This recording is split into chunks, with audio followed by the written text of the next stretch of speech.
अगर इस दुनिया में कोई सबसे बड़ा अभिशाप है तो वो है गरीबी।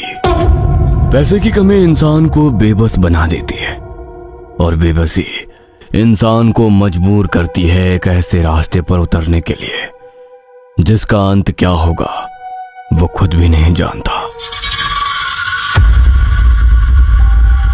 महेश एक नीची जाति का व्यक्ति। उस समय गांव में जाति और छुआछूत बड़ा ही प्रचलित था और इसी कुप्रथा के चलते ना तो कभी उसे कोई ढंग का काम मिला और उसे गांव के एक ऐसे गंदे कोने में रहने के लिए फेंक दिया गया जहां एक आम इंसान रहने के बारे में सोच भी नहीं सकता। इन अमीर ऊंची जात वालों की वजह से मेरे परिवार को किन हालातों में रहना पड़ रहा है, लेकिन मैं भी वादा करता हूं खुद से, जिस तरह इन लोगों की वजह से मैं और मेरा परिवार इस बेबसी की जिंदगी जी रहे हैं, मैं भी इन सबको ऐसी जिंदगी जीने पर मजबूर कर दूंगा और इनका सब कुछ एक दिन मेरा होगा। महेश का मन अब दुख और पीड़ाओं से भर चुका था।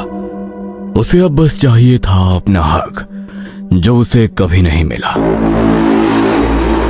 बात होली से 3 दिन पहले की है। होली की मिठाई देने महेश का एक रिश्तेदार उसके घर आया। घर में बस एक टूटी हुई चारपाई और टेढ़ा टंगा हुआ एक बल्ब था। खाने को बस एक दिन जितना खाना ही घर में रखा था। घर की हालत तो बहुत खस्ता है महेश। तू भी इन हालातों को सुधारने के लिए बिरजू की तरह कुछ करता क्यों नहीं है? बिरजू की तरह? क्या किया बिरजू ने? मैंने सुना है बगल वाले गांव के बिरजू ने अपने घर में मटिया को पाला है। कर्ज में डूबकर मरने की कगार पर आ गया था वो, लेकिन 3 महीनों में उसकी किस्मत ऐसी पलटी, सारा कर्जा भी उतार दिया और गांव का सेठ आदमी बनकर घूम रहा है वो अब।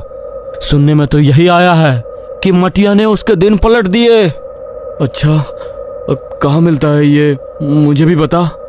वो सब मैं नहीं जानता, बस जो पता था तुझे बता दिया। गया होगा किसी बेंगा के पास। अच्छा, अब मैं चलता हूँ, और जगह भी मिठाई देने जाना है। मदन तो वहां से चला गया, लेकिन महेश के जहन में वो छोड़ गया उस एक शब्द को, मटिया। मटिया के बारे में जानने के लिए अब वो बाबाओं और बैगा के पास भटकने लगा और आखिरकार एक दिन उसे वो बैगा मिला जो उसे वो देने वाला था जिसकी उसे इतने दिनों से इच्छा थी। तू जितना सोच रहा है ये उतना सरल नहीं है। मटिया को घर में पालना कोई खेल नहीं है।